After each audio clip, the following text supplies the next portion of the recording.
Hey guys, what is up? It is the Fast Break Report here, bringing you guys another vlog. So I kind of want to talk about the Los Angeles Clippers here because Paul George got injured again, which is really no shocker to anybody. But I want to talk about this because I think it's time for the Los Angeles Clippers to just blow it up. Like, I made a video about this not too long ago saying that the Los Angeles Clippers experiment has failed.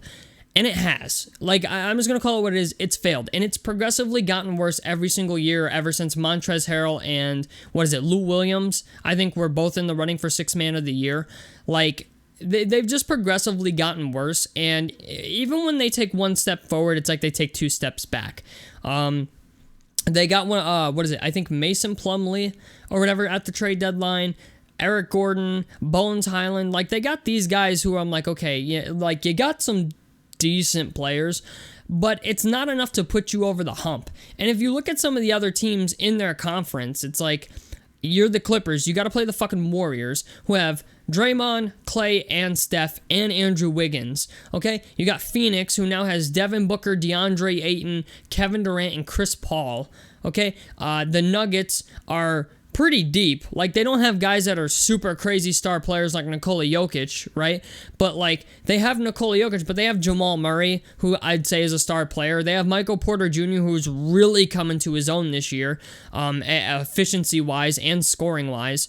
They got Aaron Gordon on their team. They picked up Reggie Jackson off the Clippers.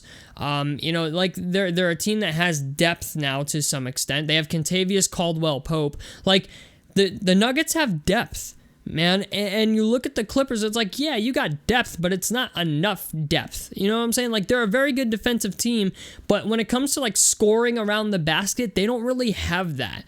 And one of the guys that I just think to myself automatically comes to my mind, or it's like, hey, maybe they should consider trading for this guy, is Pascal Siakam. And if you're the Clippers, I think to myself, if you could trade Paul George or Pascal Siakam in the offseason, I think it would help you a little bit because, like, you have two of the best two-way players in the game on your roster, and they're arguably the two best two-way players in the game on your roster. But the problem is, like, you don't have any room to do anything else after that. Like, yeah, Plumlee's good, Zubac is good, Bones Highland's good but isn't getting any burn. Jason Preston, they fucking drafted him, but they don't give him any burn. Amir Coffey's just fallen off a cliff this year. He's bad. Terrence Mann has been good. Like, they have good guys on their roster, but, like, they don't even have draft picks to go out and get a decent guy in the draft. Like, they're taking swings. Like, that's what the Clippers are doing. They're fucking taking swings at the fence, hoping they hit a homer. That's why they're bringing in guys like John Wall and Russell Westbrook, and they're signing undrafted guys or second-round pick guys like Amir Coffey and Terrence Mann and all these guys. Like, they're trying to get lucky and hit on guys in maybe the second round, or get undrafted guys, or trade for fucking has-beens or whatever. Like, they're literally, like, grasping at straws here, trying to find something that makes this thing work, and it hasn't worked yet. You know what I'm saying? Like, Russell Westbrook, right? They got rid of John Wall and brought in Russell Westbrook. And I'm like, how the fuck does that change anything? Like, yeah, John Wall's career is probably done. I'm going to call it what it is. I think his career's over. But Russell Westbrook is, okay, yeah, he's been better since playing for the Clippers. He's been better than John Wall has through the 12 games that he's played and the 12 games that he started. But he's averaging 13.3 a game on 46% from the field, but he's also averaging about 4 turnovers a game at 3.7. So it's like, even though he's scoring that much, he's giving up 4 possessions a game just by having the fucking ball in his hands. So I really don't know what the Clippers could do, but I will say this. If you want my honest opinion, I'm not surprised to hear Clippers fans, if there are any, saying that, it's time to rip this down and do something different. Like, even if you can't, like, I would say this, in an ideal situation, the Clippers trade Kawhi Leonard or Paul George for multiple pieces, not just another guy. You know what I'm saying? Like, if you're the Los Angeles Clippers, maybe you can get away with trading I don't know, Paul George for Pascal Siakam, or Kawhi Leonard to the Nuggets for Michael Porter Jr. or like just get fucking younger, do something. But like I look at this team and I just don't see it. I don't see what everybody else sees in the Los Angeles Clippers. They're a team that it's like, yeah, you got a little better. You added Plumlee. He's averaging 8 and 8 off the bench on 72% from the field, 77% from the free throw line, which is great. Those are great numbers for a bench center, by the way. You have Ivanka Zubac, who's a solid center, but like when you get into the playoffs, most of the teams you're going to play have way more talent than you. And not only that, not only do they have more talent, but they're deeper as well. I mean, even the Phoenix Suns, it's like they have TJ Warren coming off the fucking bench for them. TJ Warren is a solid starter on most teams. Okay? He's right now playing bench for the Phoenix Suns. He played bench for the the Brooklyn Nets. But like I think to myself, like, this is a team, like, they're gonna use TJ Warren in the playoffs.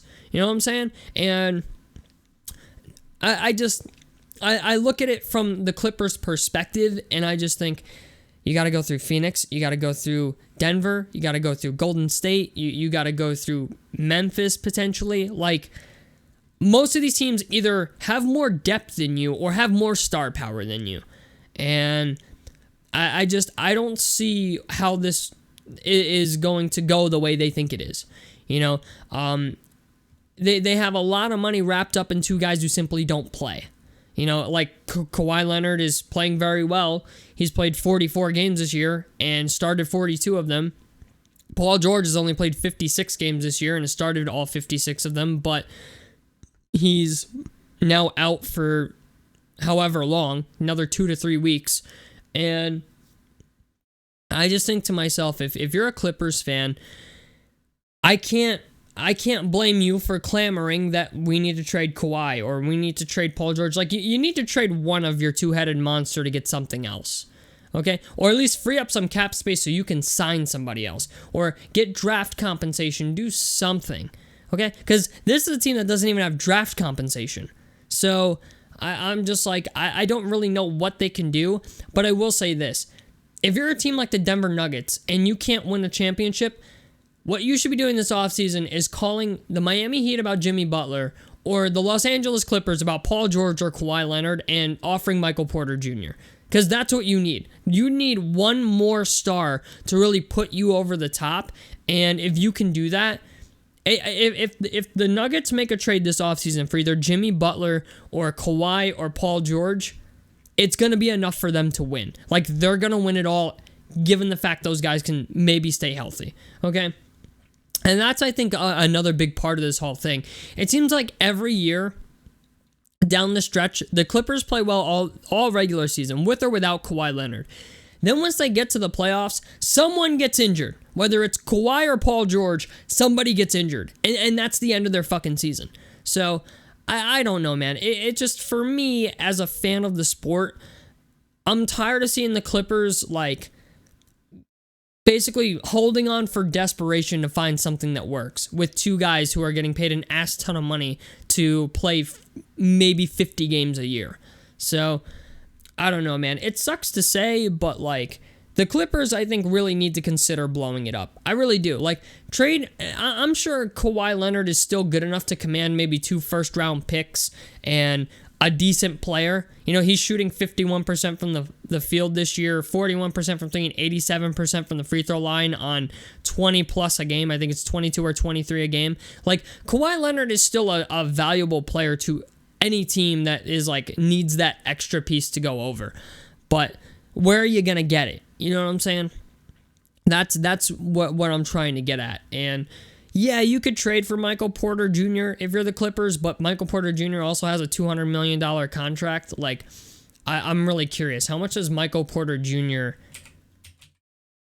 Making over the next couple years? I'm very curious now. Let's go to Denver. Michael Porter Jr. modify contract. He's making so $30 million this year, $33 million next year, $35 million in 20. Yeah, he's making upwards of $30 million a year now. So I just think if you're the Nuggets and you have Michael Porter Jr., trading Michael Porter Jr. for Kawhi seems like a decent idea for both teams. You know, the Clippers get younger. They get a guy who's, I think, going to be a bona fide bucket. And you're basically trading an injury, a guy with back problems for a guy who barely ever fucking plays. You're just getting younger. And if you're Denver, Kawhi Leonard gets to play in the playoffs. You could literally, the reason this works so well for Denver is because you could literally sit Kawhi Leonard the entire fucking year, still make the playoffs as like a 1 seed, and then bring him in at the end of the year and only play him in the playoffs and fucking win. So, I don't know, man. For me, I look at this and I think the Clippers really need to figure something the fuck out. And unfortunately, I think the window for Paul George and Kawhi Leonard being together and winning a championship is officially closed. Not only because they just don't have enough, but because they're injured all the fucking time.